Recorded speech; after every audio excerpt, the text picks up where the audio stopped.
ओम नमः शिवाय। हर हर महादेव। रुद्र संहिता का पंचम खंड का 8वां अध्याय। देवताओं का रुद्र के पास जाकर अपना दुख निवेदन करना। रुद्र द्वारा उन्हें आश्वासन और चित्र रथ को शंखचूड़ के पास भेजना। चित्ररथ के लौटने पर रुद्रगणों पुत्रों और भद्रकाली सहित युद्ध के लिए प्रस्थान। उधर शंखचूड़ का सेनापति सहित पुष्पभद्रा के तट पर पड़ाव डालना तथा दानवराज के दूत और शिव की बातचीत। सनत कुमार जी कहते हैं, मुने तदंतर जो अत्यंत दीनता को प्राप्त हो गए थे, उन ब्रह्मा और विष्णु का वचन सुनकर शिवजी मुस्कराए और मेघ गर्जना के समान गंभीर वाणी में बोले। शिवजी ने कहा, हे हरे, हे ब्राह्मण, तुम लोग शंखचूड़ द्वारा उत्पन्न हुए भय को सर्वथा त्याग दो, निसंदेह तुम्हारा कल्याण होगा। मैं शंखचूड़ का सारा वृत्तांत यथार्थ रूप से जानता हूँ। पूर्व जन्म में एक गोप था जो ऐश्वर्यशाली भगवान श्री कृष्ण का भक्त था। उसका नाम सुदामा था। वही सुदामा राधा जी के शाप से शंखचूड़ नामक दानव राज होकर उत्पन्न हुआ है। यह परम अधर्म और देवताओं से द्रोह करने वाला है। यह दुर्लभ विद्वश अपने उत्कृष्ट बल के भरोसे संपूर्ण देवगणों को क्लेश दे रहा है। अब तुम लोग प्रेम पूर्वक मेरी बात सुनो और देवताओं को आनंदित करने के लिए शीघ्र ही कैलाशवासी रुद्र के समीप जाओ। वह रुद्र रूप ऐसा ही उत्तम पूर्ण रूप है। मैं ही देव कार्य की सिद्धि के हेतु पृथक स्वरूप धारण करके वहाँ प्रकट हुआ हूँ। मेरा वह रूप ऐश्वर्यशाली तथा सब परिपूर्णतमय है। हरे, इसलिए मैं भक्तों के वशीभूत हो कैलाश पर्वत पर सदा निवास करता हूँ। तदंतर कैलाश पहुंचकर देवताओं ने भगवान महेश की स्तुति की और अंत में कहा, महेशान, आप कृपा के आकार है। दीनों का उद्धार करना तो आपका बाना ही है। प्रभो, दानवराज शंखचूड़ का वध करके इंद्र को उसके भय से मुक्त कीजिए और देवताओं को उस विपत्ति से उबराइए। तब भक्तवत्सल्य शंभु देवताओं की इस प्रार्थना को सुनकर हंसे और मेघ गर्जना की सी गंभीर वाणी में बोले। शंकर जी ने कहा, हे हरे, हे ब्राह्मण, हे देवगण, तुम लोग अपने अपने स्थान को लौट जाओ। मैं निश्चय ही सैनिकों सहित शंखचूड़ का वध कर डालूंगा। इससे तनिक भी संशय नहीं है। सनत कुमार जी कहते हैं, व्यास जी, महेश्वर ने उस अमृतवास्रावी वचन को सुनकर संपूर्ण देवताओं को परम आनंद प्राप्त हुआ। उस समय उन्होंने समझ लिया कि अब दानव शंखचूड़ मरा हुआ ही है। तब महेश्वर के चरणों में प्रणिपात करके विष्णु वैकुंठ को और ब्रह्मा सत्यलोक को चले गए तथा संपूर्ण देवता भी अपने अपने स्थान को प्रस्थित हुए। उधर उन महारुद्रों ने, जो परमेश्वर दृष्टों के लिए काल रूप और सत्पुरुषों की गति है, देवताओं की इच्छा से अपने मन में शंखचूड़ के वध का निश्चय किया। तब उन्होंने प्रसन्नतापूर्वक अपने प्रेमी गंधर्वराज चित्ररथ को दूत बनाकर शीघ्र ही शंखचूड़ के पास भेजा। चित्ररथ ने वहां जाकर शंखचूड़ को खूब समझा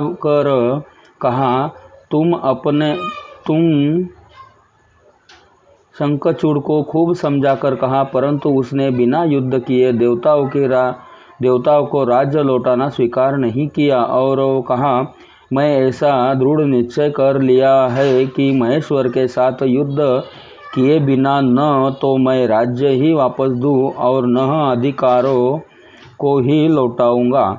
तू कल्याणकर्ता रुद्र के पास लौट जा और मेरी कही हुई बात यथार्थ रूप से उनसे कह दे। वे वैसा जैसा उचित समझेंगे वैसा करेंगे।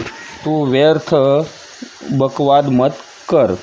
सनत कुमार जी कहते, मुनि श्रेष्ठ, यो कहे जाने पर वह शिवदूत पुष्पदंत चित्ररथ अपने स्वामी महेश्वर के पास लौट गया और उसने सारी बातें ठीक ठीक कह दी। तब उस दूत के वचन को सुनकर देवताओं के स्वामी भगवान शंकर को क्रोध आ गया। उन्होंने अपने वीरभद्र अपने आदि गणों से कहा। रुद्र बोले, हे वीरभद्र, हे नंदिनी क्षेत्रपाल, आठों भैरव, मैं आज शीघ्र ही शंखचूड़ का वध करने के लिए निमित्त चलता हूँ।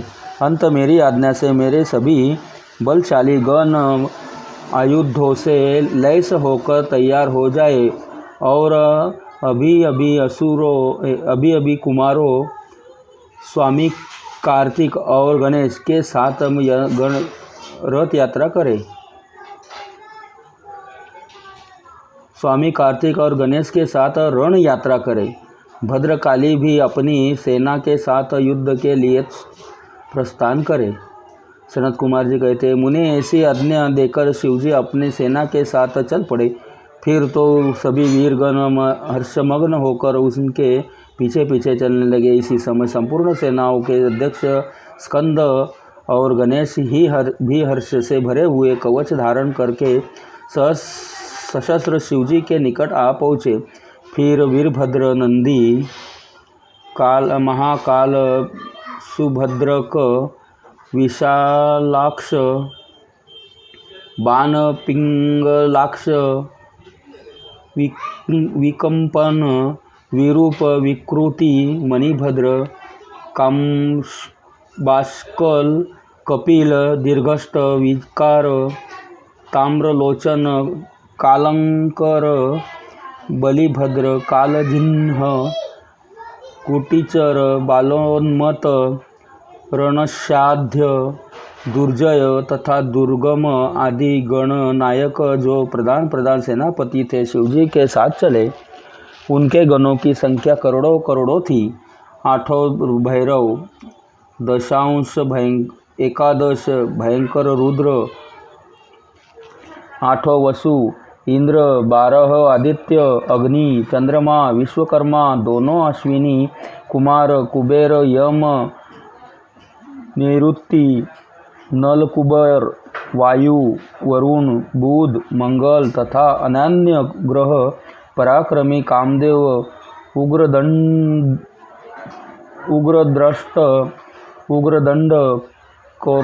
कोरट तथा कोटब आदि ने भी शीघ्र ही महेश्वर का अनुगमन किया। स्वयं महेश्वरी देवी भद्रकाली भी 100 भुज धारण करके शिवजी के साथ चली। वे उत्तमोत्तम रत्नों से बने हुए विमान पर आरूढ़ थी। उसके शरीर पर लाल चंदन का अनुलेप लगा था और लाल वस्त्र शोभा पा रहा था। वे हर्षमग्न होकर हंसती, नाचती और उत्तम स्वर से गान करती हुई अपने भक्तों को अभय तथा शत्रुओं को भय प्रदान कर रही थी। उनकी 1 योजन लंबी भीषणकारक जिह्वा लपलपा रही थी। वे अपने हाथों में शंख, चक्र, गदा, पद्म, ढाल, तलवार, धनुष, बाण, 1 योजन विस्तार वाला गहरा गोलाकार खप्पर, गगनचुंबी त्रिशूल, 1 योजन लंबी शक्ति, मुद्गर, मुसल, वज्र, खड्ग, तीखा पलक, वैष्णवास्त्र, वारुणास्त्र, वायवास्त्र, नागपाश, नारायणास्त्र, गंधर्वास्त्र, ब्रह्मास्त्र, गरुडास्त्र, पर्जन्यास्त्र, पाशुपातास्त्र, जृंभमाणास्त्र, पर्वतास्त्र, महान पराक्रमी सूर्यास्त्र, काल महानल, महेश्वरास्त्र, यमदंडावास्त्र, मनमोहनास्त्र तथा समर्थ दिव्य अस्त्र और अनन्य सैकड़ों दिव्यास्त्र धारण किए हुए थी। करोड़ों योगी करोड़ों योगिनियाँ तथा डाकिनियाँ उनके साथ थी। फिर भूत प्रेत पिशाच कुमांड ब्रह्म राक्षस वेताल राक्षस यम और किन्नर आदि से घिरे हुए स्कंद के पिता के पास आकर उन चंद्रशेखर को प्रणाम किया और उनकी आज्ञा से पार्श्व भाग में स्थित होकर सहायक का स्थान ग्रहण किया। तदंतर रुद्र रूपधारी शंभु अपनी सारी सेना को एकत्रित करके शंखचूड़ के साथ लोहा लेने के लिए निर्भयता पूर्वक आगे बढ़े और देवताओं का उद्धार करने के लिए चंद्रभागा नदी के तट पर मनोहर वटवृक्ष के नीचे खड़े हो गए। व्यास जी उधर जब शिवदूत चला गया तब प्रतापी शंखचूड़ ने महल के भीतर जाकर तुलसी से वह सारी वार्ता कह सुनाई। शंखचूड़ ने कहा, देवी, शंभु के दूत के मुख से रण निमंत्रण सुनकर मैं युद्ध के लिए अद्यत हुआ हूँ और उनसे जूझने के लिए मैं निश्चित ही जाऊँगा। तुम उसके लिए मुझे आज्ञा दो। यो कहकर उस ज्ञानी अपनी प्रिया को नाना प्रकार से समझाकर फिर ब्राह्मण मुहूर्त में उठकर प्रातः कृत्य समाप्त किया और पहले नित्य कर्म पूरा करके बहुत सा दान दिया। तत्पश्चात अपने पुत्र को संपूर्ण दानवों के राज्य पर भी विक्त करके उसे अपनी भार्या, राज्य और सारी संपत्ति समर्पित कर दी। पुनर्जब उसकी प्रिया तुलसी रोती हुई उसकी रण यात्रा का निषेध करने लगी तब राजा शंखचूड़ ने नाना प्रकार की कथाएं कहकर उसे ढाढ़स बनाया। तदंतर उस समादूत दानवराज ने कवच धारण करके युद्ध करने के लिए अद्युत हो अपने वीर सेनापति को बुलाकर उसे आदेश देते हुए कहा। शंखचूड़ बोला, सेनापति, मेरे सभी वीर जो संपूर्ण कार्यों में कुशल और समर में शोभा पाने वाले हैं, आज कवच धारण करके युद्ध के लिए प्रस्थान करें। शूरवीर दानवों और दैत्यों की 86 टुकड़ियों तथा बलशाली कंकों की निर्भीक सेनाएं अस्त्र शस्त्र से सुसज्जित होकर नगर से बाहर निकले। करोड़ों प्रकार के पराक्रम प्रकट करने वाले जो असुर उसके 50 कुल है, वे भी देवताओं के पक्षपाती शंभु से युद्ध करने के लिए प्रस्थित हो मेरी आज्ञा से धौम्रोक के 100 कुल भी कवच से विभूषित हो शंभु के साथ लोहा लेने के लिए शीघ्र ही निकले। काल के यो मारियो दौहर्दो तथा कालकों के भी मेरी यह आज्ञा सुना दो कि वे रुद्र के साथ संग्राम करने के लिए रण सामग्री से सुसज्जित हो चले। सनत कुमार जी कहते हैं, मुने सेनापति को यो आदेश देखकर असुरों का राजा महाबली दानवेंद्र शंखचूड़ सहस्र प्रकार की बहुत बड़ी सेनाओं से घिरा हुआ नगर के बाहर निकला। उसका सेनापति भी युद्ध शास्त्र में निपुण महारथी, महान वीर शूर और रणभूमि में रथियों में अग्रगण्य था। इस प्रकार युद्ध स्थल में वीरों को भयभीत कर देने वाला वह दानव राज 3 लाख भवनहीनी सेनाओं पर शासन करता हुआ शिविर से बाहर निकला और उत्तमोत्तम रत्नों द्वारा निर्मित विमान पर आरूढ़ हो गुरुजनों को आगे करके युद्ध के लिए चल पड़ा। आगे बढ़ने पर वह पुष्पभद्रा नदी के तट पर सिद्धाश्रम में जा पहुँचा। वहाँ एक मनोहर वटवृक्ष विराजमान था। वह सिद्धि क्षेत्र सिद्धों को उत्तम सिद्धि प्रदान करने वाला था। पुण्य क्षेत्र भारत में वह कपिल का तपह स्थान कहलाता था।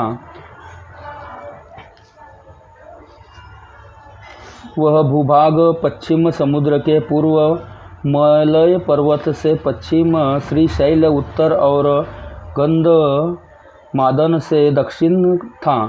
उसकी चौड़ाई 5 योजन और लंबाई 100 योजन थी। भारत के उस भूभाग में उत्तम पुण्य प्रदान करने वाली तथा युद्ध स्फटिक के समान स्वच्छ जल से परिपूर्ण पुष्पभद्रा और सरस्वती नाम की 2 रमणीय नदियां बहती है। सदा सौभाग्य से युक्त रहने वाली लवण सागर की प्रिय भार्या पुष्पभद्रा सरस्वती के साथ हिमालय से निकलती है और गोमंत पर्वत को बाएं करके पश्चिम समुद्र में जा मिली है। वहाँ पहुंचकर शंखचूड़ ने शिवजी की सेना को देखा। उसने अपने शिवजी के पास एक दानवेश्वर को दूत के रूप में भेजा। उसने शिवजी से युद्ध न करने के लिए कहा और शिवजी ने उसे देवताओं का राज्य लौटा देने की बात कही। अंत में महेश्वर ने कहा, दूत, हम किसी का भी पक्ष नहीं लेते, क्योंकि हम तो कभी स्वतंत्र रहते ही नहीं, सदा भक्तों के अधीन रहते हैं और उनकी इच्छा से उन्हीं का कार्य करते हैं। देखो, पूर्व काल में ब्रह्मा की प्रार्थना से पहले प्रलय समुद्र में श्री हरि और दैत्य श्रेष्ठ मधु कैटक भी युद्ध हुआ था। पुनर्भक्तों के हितकारी उन्हीं श्री विष्णु ने देवताओं को प्रार्थना करने पर प्रहलाद के कारण श्री हिरण्यकश्यपु का वध किया था। तुमने यह भी सुना होगा कि पहले जो मैं त्रिपुरों के साथ युद्ध करके उन्हें भस्म कर डाला था, वह भी देवताओं की प्रार्थना पर ही हुआ था। पूर्व काल में सर्वेश्वरी जगत जननी का जो शंभु आदि के साथ युद्ध हुआ था और जिस समय उन्होंने उन दैत्यों का वध कर डाला था, वह भी देवताओं के प्रार्थना करने पर ही घटित हुआ था। वे भी सभी देवगण आज भी ब्रह्मा के शरणापन्न हुए थे। तब वे उन देवताओं और श्रीहरि के साथ मेरी शरण में आए थे। दूत, इस प्रकार ब्रह्मा, विष्णु और देवगणों की प्रार्थना के वशीभूत हो देवों का अधीश्वर होने के कारण मैं भी युद्ध के लिए आया हूँ। तुम भी तो महात्मा श्री कृष्ण के श्रेष्ठ पार्षद हो। अब तक जो दैत्य मारे गए हैं, उनमें से कोई भी तुम्हारी समानता नहीं कर सकता। इसलिए राजन, देव कार्य की सिद्धि के लिए तुम्हारे साथ युद्ध करने में मुझे कौन सी बड़ी लज्जा होगी। अर्थात कुछ नहीं, क्योंकि मैं ईश्वर हूँ और देवताओं ने तो मुझे निर्भय पूर्वक भेजा है। अंततः तुम जाओ और शंखचूड़ से मेरी बात कह दो। वह जैसा उचित समझेगा वैसा करेगा। मुझे तो देवताओं का कार्य करना ही है। यो कहकर कल्याणकर्ता महेश्वर चुप हो गए। तब शंखचूड़ का वह दूत उठा और उनके पास चला गया। 8वां अध्याय पूर्ण।